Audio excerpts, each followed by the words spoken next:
Session 6, Eliminating Negative Emotions. Continuing on the subject of responsibility versus irresponsibility, many years ago, back in 1972, I began a study in an area of metaphysics that dealt with the psychology of the evolution of human potential. And one of the things that leaped out of those pages at me, and I've never really recovered from it, was the discussion of the connecting link between irresponsibility and negative emotions. And the fact that negative emotions are the great blocking emotions or crippling emotions of your life and my life. If the whole purpose of life, if you like, is to achieve higher levels of peace of mind, happiness, contentment, satisfaction, and so on, we have to sit down and we have to look and say, what stops us, or what is blocking us, or what gets in the way of us really enjoying our lives? And you find invariably it's negative emotions of some kind. Now, I'm not talking about the negative emotions that are associated with someone dying or with a great loss. I'm talking about the negative emotions that we experience on a day-to-day basis that rob us of peace of mind, rob us of health and energy, affect our loving relationships, get in the way of our financial independence, rob us of a feeling of fulfillment, and so on. So we're going to talk in this session about eliminating negative emotions, and I want to bring us back to this whole discussion of responsibility. This is one of the most important things that I've ever found in my life. It's simply this, is that if we take a graph or chart, and come with me for a second and let's chart this, and we take from the highest to the lowest, and up here we have a totally responsible person. This is a person who is completely self-assured, completely self-responsible, makes no excuses at all, and down here at the other end we have an irresponsible person, a person who makes excuses for everything. Now, this is the positive end of the scale, this is the negative end of the scale. Every one of us, you and I, are somewhere on this scale moving up or down with every decision that we take. Now, we have found, and this is what got to me, and I said a little bit earlier, that there's a one-to-one relationship between how much you feel you are in control of your own life and how positive or how happy you are. Well, there's a one-to-one relationship between the amount of responsibility you accept and the amount of control you experience in your life. And there's a one-to-one relationship between the amount of responsibility and control you accept and the amount of freedom that you feel that you have. Freedom is the indispensable requirement for happiness. That true success, true happiness in life means being free to live your life your own way as you decide, without anybody else telling you what to do. Living your life as a bird, free as a bird, to do whatever you want. Well, there's a direct relationship between responsibility, control, and freedom, and there's a direct relationship between these three and positive emotions. Now, positive emotions are the great emotions. Positive emotions are those of happiness and love and joy and vitality and energy and exuberance and enthusiasm and excitement and so on. Now, down at the other end, however, we have an attitude of irresponsibility. And what does that lead to? This is what shocked me so much when I first learned it. It leads to a lack of control. Is that to the degree to which we are irresponsible, we lose control. Our inner selves disintegrate and fragment. It also leads to a lack of freedom, because we no longer see ourselves as free agents choosing the direction of our own lives. We see ourselves as pawns, as victims, if you like, of external forces. And a lack of control and freedom leads to negative emotions. When I first began to understand this, I thought, well, yeah, but what about my parents, and what about my childhood, and what about my condition? I didn't have a very good job, and what about my friends? I had crummy friends, and what about my health, and what about the weather, and what about the economy?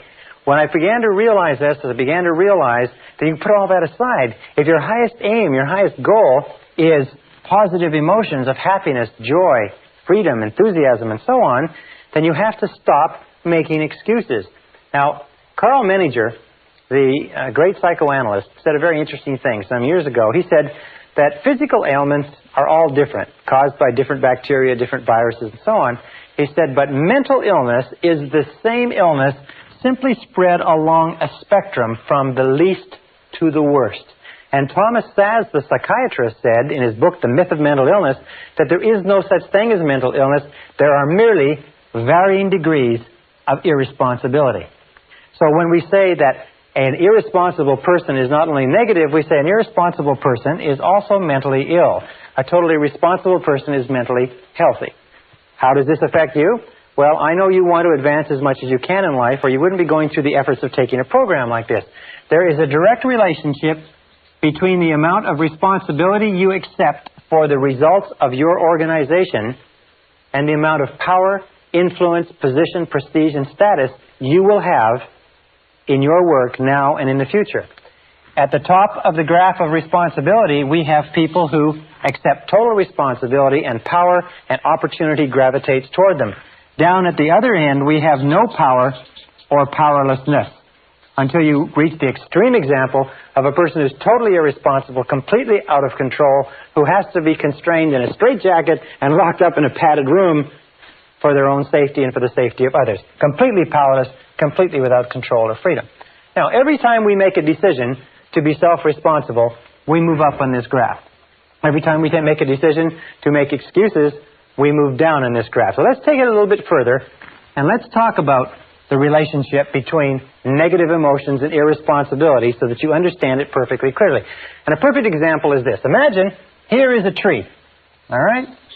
Here's a tree, and here is the bushes. This is what is called the negative emotion tree. In the negative emotion tree grows the predominant negative emotions: fear, doubt. Many people have considered that self-doubt is the most destructive of all negative emotion, holds you back more than you can imagine. Also, hate is a negative emotion. Then there's envy. There's resentment. And then, of course, there's resentment's sister, guilt. These are all the big negative emotions. These are the ones that have led the hit parade for years. There's about 54 different negative emotions, but these are the top one. And if you take these negative emotions and you boil them all down, and you can put in your own favorite, by the way. Everybody has their own favorite negative emotion. Jealousy could be yours. Self-pity is a good, strong one. It's doing well. But if you boil it down, you find that all negative emotions eventually boil down to anger. Either inwardly expressed, that is where you make yourself sick, or outwardly expressed, that is where you make other people sick. And this negative emotion tree, if we just take a look at its structure, we find the negative emotion tree has a root system. Now, the root system is where the nutrients come from that keep the negative emotion growing and keep the fruit of the negative emotion growing and blossoming. We look at the root system, we say, what are the nutrients? What keeps negative emotions going? What are the fertilizer? What is it that you heap on the fire, if you like, or put into the ground? And we find that there's two things essential to keep negative emotions alive. The first is justification. Justification. That's merely telling yourself and anybody else who will listen why you are justified in having this emotion. And the other is what we call identification. Identification means taking things personally. That's why, of course, they suggest that a person who acts as their own lawyer has a fool for a client. Probably a person who acts as their own doctor has a fool for a patient, too. Because we become so personally identified with our own situation, and so do you, we take it so personally that we get all emotionally involved and wrapped up in it. So we find that it's not possible for you to be negative about anything for very long unless you can justify or have a reason for it and explain it to other people, or unless you can identify and take it personally. For instance, if somebody comes in from the parking lot and says they just ran into a car in the parking lot, it doesn't bother you at all, because you don't identify with it. Now, if they said they just ran into a car in the parking lot and it's your car in the parking lot and the person's gone, now you can become extremely upset. Remember this, however, that we always choose these responses. I'll come back to this in a second. So how do we get rid of justification? How do we starve the root system of the negative emotion tree? The way that we get rid of justification is by becoming non-judgmental. In the Bible it says, "Judge not that ye be not judged." And since the Bible is, amongst many other things, a book of philosophy and metaphysics and how to live, being non-judgmental means that you just refrain from judging. Hold back from judging. Instead of casting a judgment that somebody is guilty of something, somebody has done something, just remain open and neutral. Just remaining neutral, and that's the key, stops the negative emotion from getting going. One of the things that we know about negative emotions, and I've studied them for years, is that negative emotions start off like a spark. And as they are fed, as we dwell upon them, as we justify them, as we become judgmental about the situation, they start to grow and grow and grow until they absolutely consume our minds. Now, with regard to identification, which is taking things personally, what we do is what is called, we disidentify. we objectify, or we again remain neutral. We try to keep it at arm's length. We say there is a problem, but I am not the problem. There is a difficulty, but the difficulty is not me, and we keep it at arm's length. So these two, once we begin to stop justifying and stop identifying or taking things personally, stop getting emotionally involved. Have you ever had the situation where somebody comes to you with a problem and you get so emotionally involved with their problem that you start to feel upset, and they go away and they don't have a problem anymore, and you're still there and you're upset? This is because we've taken it so personally. However, the key to getting rid of negative emotions, and this is the most important part of this, is the trunk. It's cutting down the trunk of the negative emotion tree. And the trunk of the negative emotion tree is blame. Blame is 99% of negative emotions. Now, it's very important to understand where negative emotions come from. Negative emotions come from inside you. Negative emotions are not contained in external situations. Negative emotions are not caused by other people or other situations. Negative emotions are caused by your response to other situations. Perfect example. Two people meet the same situation, a traffic jam, a rude waiter, whatever it happens to be, and one person gets all upset and uptight and angry, the other person lets it go off their back. Another example. The same person, 2 different days. One day they've had an argument or a flat tire, or they're late for work, they get into a traffic jam and they're angry and they're uptight. The next day, they leave with plenty of time, they had a lovely breakfast with their family, they got lots of time to get to work, they have a traffic jam, it doesn't bother them at all. In both cases, it's an example of that the negative emotion does not come from the situation. Is that you are always free to choose the quality of your emotional life. Is that you choose to become angry. Now understand this, nobody makes you feel anything. Nobody makes you feel angry. Nobody makes you feel tense. Nobody makes you feel upset. You always decide how you're going to feel, and then if you're not careful, you will fall into a negative habit pattern of blaming the other person. Blame is the core of all negative emotions. When you stop blaming, you cut down the negative emotion tree. You cut it off, you kill it, and all the negative emotions die simultaneously. It's almost exactly as if this negative emotion tree were a Christmas tree and it were plugged into the wall. And the negative emotions were Christmas tree lights. And you took this plug and you jerked it out of the wall, what would happen? Well, what would happen is that all the negative emotions, the lights, would go out simultaneously, just like that. How do you do this? You do this by using the law of substitution. Remember, the law of substitution says that the conscious mind can only hold one thought at a time. It's the thought that the conscious mind holds that determines how the emotions will react, how the subconscious mind will react. Since it can only hold one thought at a time, what you do is you knock out the thought that is causing the negative emotion, the blame thought, and you replace it with this affirmation. I am responsible. I am responsible. I am responsible. This, in conjunction with I like myself, I am responsible, is the most powerful, positive affirmation you can use, because the instant that you say, I am responsible, you exert complete control over your emotional life. The instant you say, I am responsible, suddenly you are back in the driver's seat. You cannot say, I am responsible, and feel a negative emotion simultaneously. The one knocks the other one out of your conscious mind. And you can start off, for instance, each one of us has a situation that causes us a lot of aggravation. You have a situation, it may be a person, but every time you think about it, you get angry. Every time you think about it, you get cross or you get distracted. What you do is whenever you start to think about that situation, neutralize it by saying, I am responsible. Wait a minute, I am responsible. Is it a relationship? Who got yourself into the relationship? Did somebody put you there at gunpoint, or did you get into it by yourself? Is it a job? Is it an investment? Is it a health problem of some kind? In every case, accept responsibility. Now, there's a big difference between acceptance and responsibility, and let me just write this up. It's responsibility versus blame.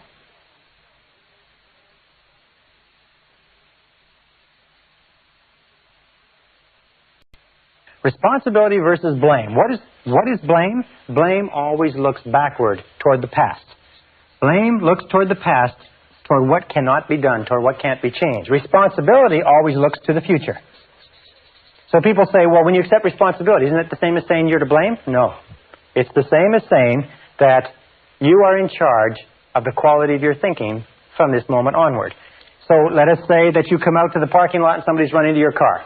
Now, you have two choices. You can become angry and upset and run around and scream and shout, or you can act in a responsible manner. You can do everything possible to trace the culprit, and other than that, you can live with it maturely.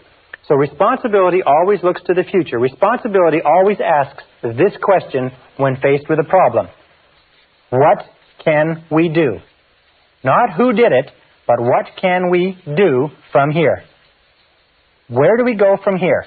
What can we do? This is the question of the responsible person. We don't cry over spilt milk. We just say, all right, what's the solution?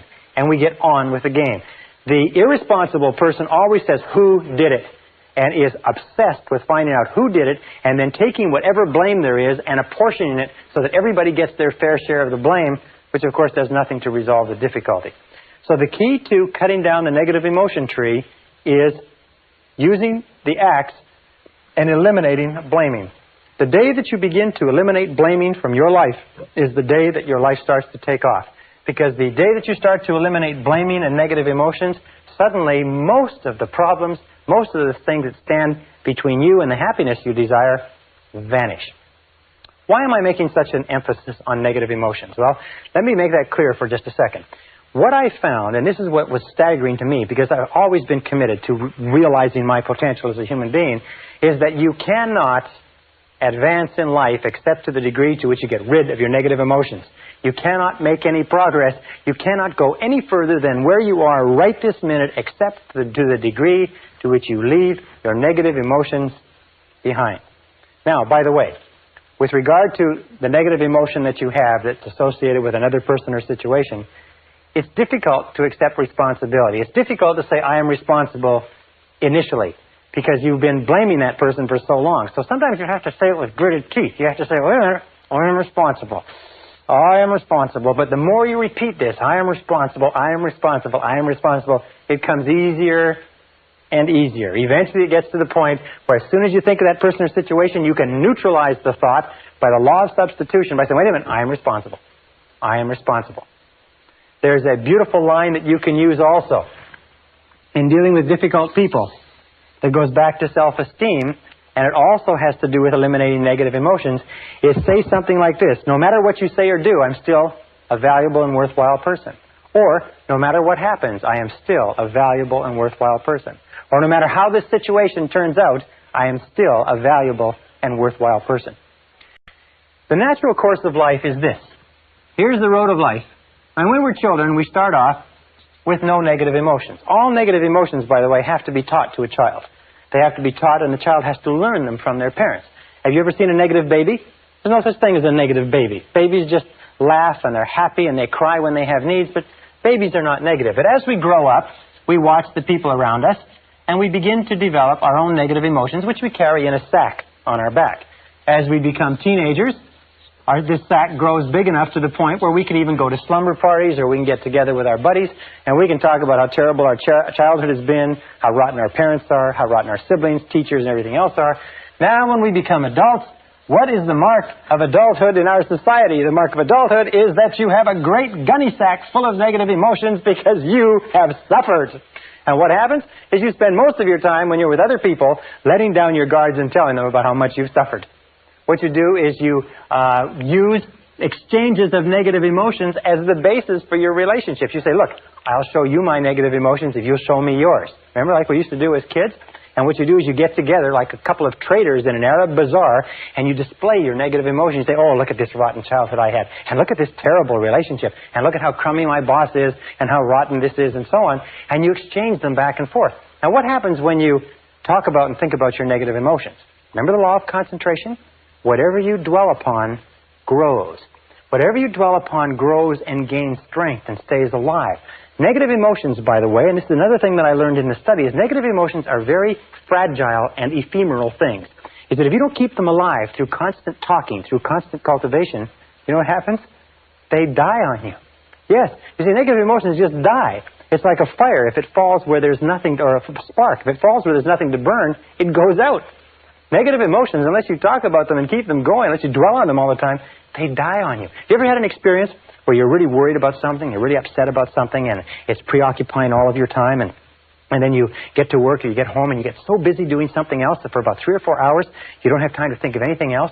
And about 3 or 4 hours, you stop and say, geez, I haven't worried about that for a long time. I've got to get back to worrying about it, because what's happening is going out. It's like a fire that's going out. So you've got to get back to it. You've got to think about it and talk about it and worry about it and hassle it to get it back up to the point where it's preoccupying your whole mind.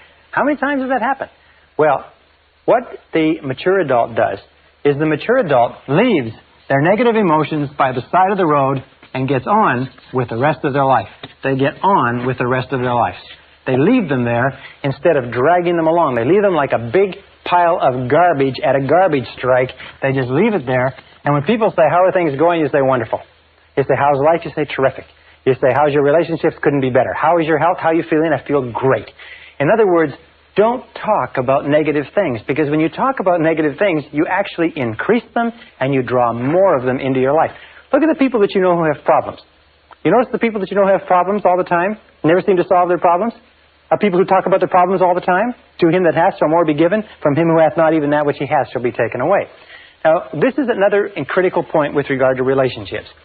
And I learned this again in my studies. It is that each of us has a certain amount of suffering that we've gone through, and people fall in love with their suffering. People love their suffering. As a matter of fact, they feel that they've paid for it, they've thought about it, they've lived with it for so long that most people are very reluctant to give up their suffering. You can't talk them out of it. You say, well, why don't you just forget it? Why don't you just put it behind you? Why don't you just get on with it? They say, well, I can't do that. Do you know how much I've suffered? Do you know how much emotional investment I've put into this relationship, this job, this career, and so on? I remember, I can tell you 1,000 people who have come up to me who are in bad relationships. And they say, well, I've been in this relationship or in this marriage now for several years, and I'm miserable, I'm unhappy, we don't like each other, it's going nowhere. I say, why don't you do something about it? But after all these years? And what I say to them is, I say, look, the average life expectancy of the average American today is between 75 and 80 years, and it's going up. By the time we reach the end of the century, the average life expectancy will probably be 80, 85, 90 years old. Do you know what that means? That whatever age you are now, and you may be 20, 25, 30, 35, it doesn't really matter. You subtract that from 80, you get the number of years that you've got left to live in this current situation. You ask yourself, do you want to live in this situation for the next 30, 40, 50 years? And the answer, in all honesty, has to be no, because it's probably not going to get any better. People love their suffering. They hate to give up their suffering. So what we've devised is a very simple bit of advice. And this advice, I just recently discussed this with a consulting psychologist, and he said it's the simplest advice he's ever heard to give to people who need it. It's when somebody comes up to you and wants to talk to you about their problems. You say yes, and you be sympathetic and empathetic. It's very good to hear people and let them talk out their problems, except there are some people who do nothing but talk about their problems. Every time you see them, they talk about their problems. Very often, they talk about the same things they talked about last time. What you do is you say, yes, I hear what you say, and I'm very sympathetic. However, you're responsible for your own life. You are responsible. What are you going to do about it? You are responsible for your own life. What are you going to do about it? Now, what will happen is this, is that your good friends will say, yes, you're right, I am responsible, I have to make a change, I have to do something about it. And they'll go out and they'll do it. As a matter of fact, they'll come and they'll lay out all their problems to you, and all you say to them is this. You say, well, what do you think you should do about it? Now, your good friends can use that conversational time to get their own thoughts in line, to come up with their own conclusions and go out, and they don't need your advice. Most people don't need advice. There's an old saying that says that don't worry about the universal propensity to give advice, because the propensity to ignore it is equally universal. People don't need advice sometimes, they just need a sounding board. However, there are some people who don't have any intentions of doing anything about their problems. All they want to do is they want to use their problems as an excuse to get you to talk about them. You understand that? The very common neurotic tendency in our society is to use their problems as the basis for the discussion. Here's my problems, let's you and me talk about them. And the person in himself or herself has no interest in you at all. All they have an interest in is having you listen. As a matter of fact, we say this as a joke. We say that this is what these people look like. If these people look upon you as being a person, and this is your face, and this is your eyes, and these are your ears. See? And here is your eyes, preferably wide open and sympathetic. Here's your mouth, preferably shut.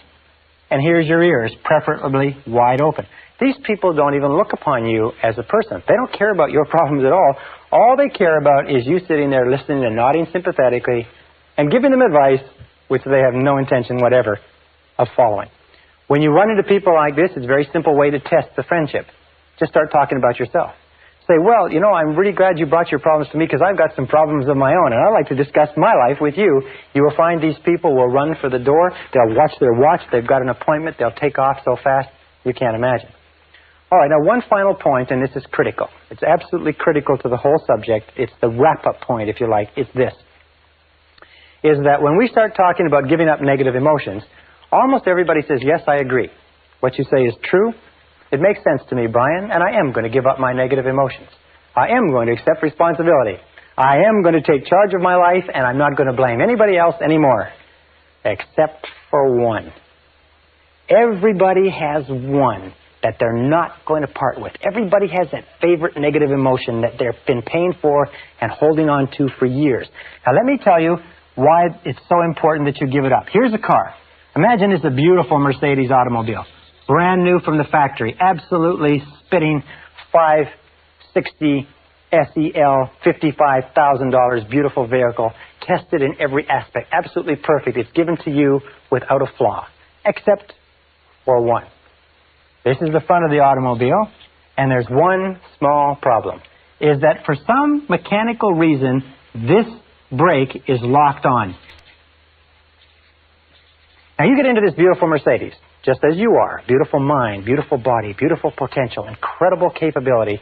You get into this beautiful Mercedes and you start it up and you step on the gas. And what happens? Well, if the front brake is locked on, what will happen to the car? No matter how hard you step on the gas, what will happen to the car? What will happen is that the car will spin. It'll go around in circles. It'll spin and it will go around in circles until you stop stepping on the gas and you give up. As long as that front brake is locked on, you can't go anywhere. What I found was this, is that the existence of just one negative emotion that you will not let go of for whatever reason, and the reason is always an ego reason, the reason is always has to do with your own ego, will cause you to stay in the same place and spin your wheels and go in circles for the rest of your life.